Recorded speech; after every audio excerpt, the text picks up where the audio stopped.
Hello guys, welcome to my page. Have you been wondering what surrogacy is all about? What is involved? What it actually means? Or are you looking at undertaking um, being a surrogate mom? Then you might want to stay tuned. My name is Lillian. I'm a registered nurse here in the UK, and I've had experience of working in an IVF center whereby we looked after surrogate mothers. We plan surrogate programs for patients and our clients. So, if that is what the information you're after, you might want to watch this very video to the very end. Okay. So today, I remember making a post about in my old page about surrogate mothers. Recently, we had a very popular Nigerian, would I call her celebrity, an online digital creator, Nancy, who underwent the surrogate program to give birth to her third child, and the internet went agog. I'm like, oh, that was when I realized that there is knowledge deficit about surrogacy and surrogate moms and surrogate program in Nigeria and probably in Africa as a whole. And even in the Western world, there are people who does not understand the term surrogacy. And I wouldn't blame them because if you've never had the reason to know, then what you don't need to. If you've never had any reason, to look for a child or have fertility issues, then you may never know. So going ahead, I'm now going to do this bit by bit because the last time I created an hour video about this and I there was no voice. There was no voice or there was no sound. So I'm going to do this bit by bit and it gives me more content to create. Okay, so first of all, what is surrogacy? Surrogacy is simply a program whereby another woman carries a fellow woman's child. Now, this is basically, I will classify it as into aesthetic reason or into fertility issues. And we're also going to talk about open type of surrogacy, closed type of surrogacy, and the very popular one in my Igbo nation, local type of surrogacy. Now, moving ahead, like I said, there are two different main reasons. There are two main reasons why some women may undergo the surrogacy program. I'm just going to shut the curtain a bit because the sunlight is just on my face, even though I need the sunlight. So the two main reasons why people undergo surrogacy. Number one reason is simply because some people undertake surrogacy because for aesthetic reasons. I'm not gonna lie to you, pregnancy does change you. It changes you, it changes the way you look. I've seen women who actually didn't want to go through pregnancy and they decided to go through the surrogate program. Not that they have problems with fertility, not that they have problems with, they just don't want to carry a child. And most of them were in the modeling industry, some of them because they don't want to stop their career along the way. There are so many things motherhood and pregnancy does to women. One, it might truncate your career. Two, it changes the way you look, especially those who are so obsessed with the way they look. I mean, it's not a bad thing. You don't want to change the way you look when you have options of undergoing surrogacy. So I know women who just do it for aesthetic reasons and their spouse support them. One thing you should know is once you've got money and you begin to know what is accessible to you. Like my previous MD used to say, no woman is barren. The only thing we like is the finances to access the resources available to us. We lack the finances. He used to say, no woman is barren. There are so many ways women can conceive. So, aesthetic reason, I've explained, a woman can decide as long as they can afford it, the spouse can, support them. And another thing is, there are women, they don't have spouse. And because of that, they wouldn't want to, carry pregnancy. So they'll prefer to go through the surrogate program. Now, the second reason is there are some people who have fertility issues they won't be able to carry pregnancy. There are women who have undergone hysterectomy or their womb has been removed due to one reason or the other. It might be by cancer, it might be that they've had a child before and then they started bleeding and surgery had to be done, and their womb had to be removed. It might even be due to fibroid. There are women who are moving around with fibroids. For some, it does affect them. For some, it doesn't. So after fibroid surgery or myomectomy, some women develop complications from that, and at the end of the day, they are unable to carry their own child. So it might be one issue or the other, fertility issue, surgical issue, it all comes down to fertility. So that is the second reason why women may be willing to undergo the surrogate program. Now, for the surrogate mom is the woman who carries the child for another woman. Now, we're moving into the world of, where we have how do you call it, different sexual orientation. It's only a woman that can carry a child. It's only a woman that has a womb that will be able to carry a child. So in a situation whereby we have like two gay couples, getting married and they're looking at having children tomorrow, they might want to undertake the surrogate program as well. So that can happen as well. Yeah. So moving ahead, I'm going to talk about the closed type of surrogacy. Now, for me, based on my experience, this is the best type of surrogacy you can undertake, considering especially if you're in Africa or if you are in Nigeria. I mean, Nigeria, from my perspective, the closed type of surrogacy is the best type of surrogacy. Now, I'm going to tell you the reason why. People can do a lot of things for money, okay? You don't want, for close type, let me explain what the close type of surrogacy is all about. The close type of surrogacy simply means that you don't get to know the woman that has carried your child. You have no interaction whatsoever with the woman. You don't know them. You don't know who they are. You don't know, in fact, you have no interaction whatsoever with them. Now, basically what you need to know is you pay your money, relevant tests are done, and then it's you now trusting the establishment carrying out this program to do their due diligence on who they will be using for this program. Okay, so no interaction whatsoever with the surrogate mom. The day of delivery, you come in depending on how you want this to be done. Then your main priority is to get the child that has been put to bed for you. Now, let me tell you the reason why this is so important. There are people who might want to exploit them being their surrogate mom for you. Basically, especially when you're popular, especially when you've got the money, you've got people can do things for so many things for money. So, in a situation whereby you're very popular, let's say you want to be very discreet about what you're doing, then the close type of surrogacy is the best type of surrogacy for you. Because what you don't want is somebody coming up tomorrow, going to social media, maybe they pay them a little amount of money, and then they start talking about how they carried your child for you. It might have a psychological impact on that particular child, or even you, or they start threatening you, taunting you, of your inability to carry a child, especially somebody that has the plan of being very discreet of what was done. So you don't want that. That's why it's really important that if you want to be very discreet about undergoing this program, then you should go with closed surrogacy program. Now, for the open surrogacy program, which I believe that might be what Nancy did, I wasn't there. I didn't follow all the videos and all the stuff. But I suspect that because she was in the labor room, there was a point where she said, we are meeting the surrogate mom.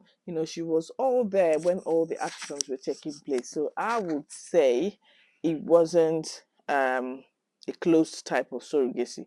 So for the open type of surrogate program, depending on the IVF center that you've undertaken this program with, For some of them, I've had also the opportunity of working across IVF centers, and I understood how some of them operate.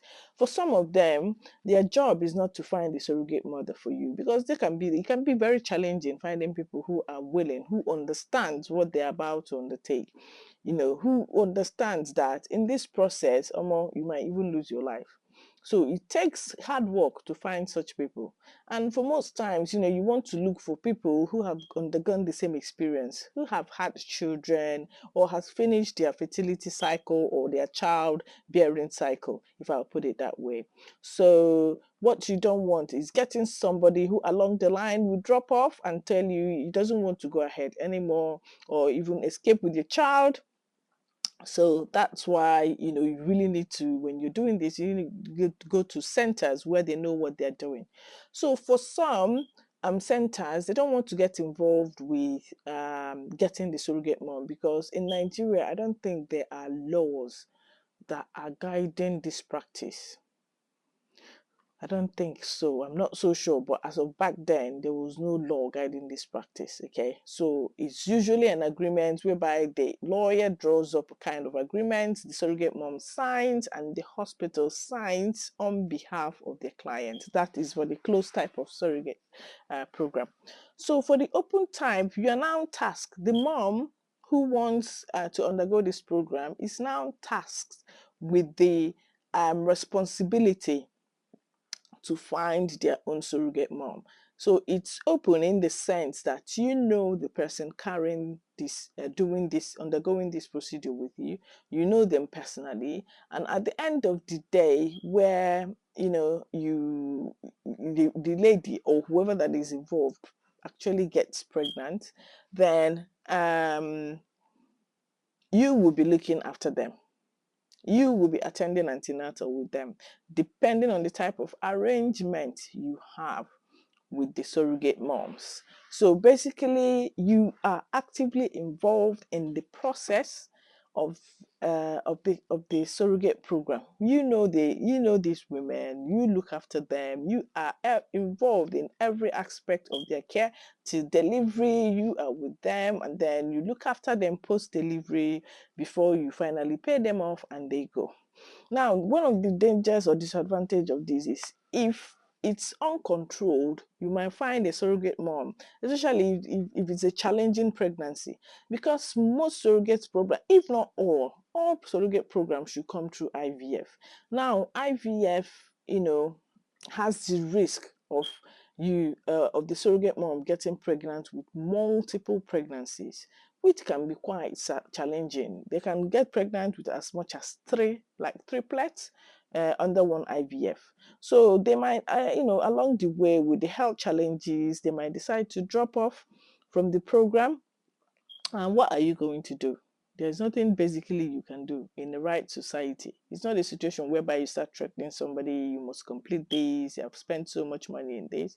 So this is one of the advantages of this. And then another another disadvantage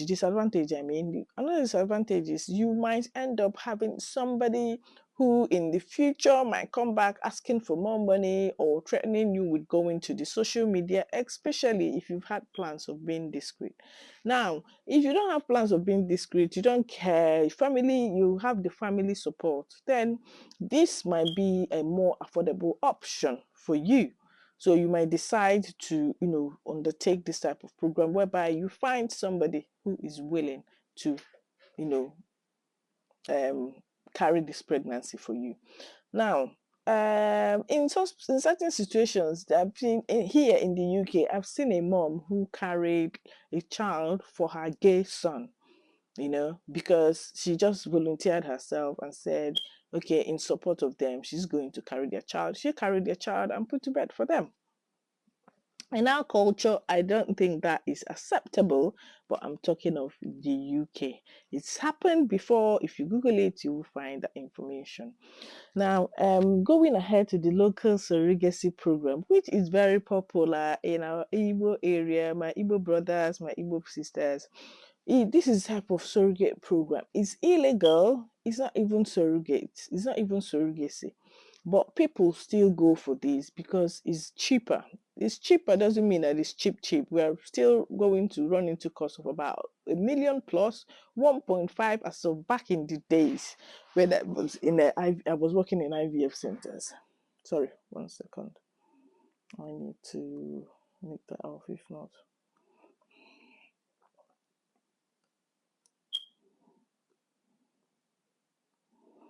Okay, that's done. So it's not cheap. So what usually happens is these women approach these centers telling them their issues and problems, and these local surrogates um, I I wouldn't call them IVF centers. Reassure them any place that you go, and they will tell you, "Oh, don't worry, you're going to get your child in 9 months. Do not worry, it's 100%." Then you have to be wary, because sometimes you may undergo this surrogate program. The surrogate mom may undergo this IVF thing for like 1 or 2 or 3 times before they even get pregnant. Now they tell them, these women, "Oh, don't worry, we're going to give you medications, we're going to plan you." They start them on a process, to try to get them pregnant. Before you know it, they're giving them medications to make them feel pregnant, to make their belly to grow and all that. And the woman has that impression that she's pregnant. Now they go ahead to give them an advice to say, do not go anywhere for an abdominal scan. Do not go anywhere for antenatal scan. You must do your antenatal with us and nobody else. Do not go anywhere else for abdo scan. Now what happens is this: we are in desperate situations. You have young girls who are willing to be impregnated by random men and give birth at a particular so and so time. Those people are so intelligent, they plan everything nicely. So they get girls. These girls, I don't even know how much they are paid. They only paid a little amount, keep them, get men to impregnate them, and then this child, when it's time, of course, they plan it so well. They bring in these women. Some of them will actually give you a cut as if they've done a cesarean section for you, and then carry these children delivered by these women and give to you, telling you that it is your child. That's why I am an advocate of, when you do a DNA test, especially for the men, you do a DNA test and it says that it's not your child, you might also consider doing a DNA test for the mom, because it may not also be the woman's child. So some of the women, go into these centers with the belief that they are pregnant and they're going to have a child in 9 months. Now, for some of them who might, have the who are fearless and might have that audacity to finally go and do a scan, what they discover is that when they come for a scan and you tell them that there is no baby in your womb, some of them are going to argue and tell you that no, there's something in my womb, a child is growing, I can feel it moving. So it becomes really hard to convince these women that there is nothing growing in their womb. So this is the kind of local surrogacy program that they do, which is illegal. If you're doing this, then both couples should it's just as simply going to adopt. Both couples should be aware of what they're going into, and then sign a consent that they are more than happy to go through this process. But in most situations and most cases I've seen, that is not the case. So I hope I've explained what open, closed, and local surrogacy is. So this, I'll be doing it in section, and this will be our first. This is our first session. I've I'm trying to keep the video as short as possible. So this is it. I've explained the closed type of surrogacy, the open type of surrogacy, and the local type of surrogacy.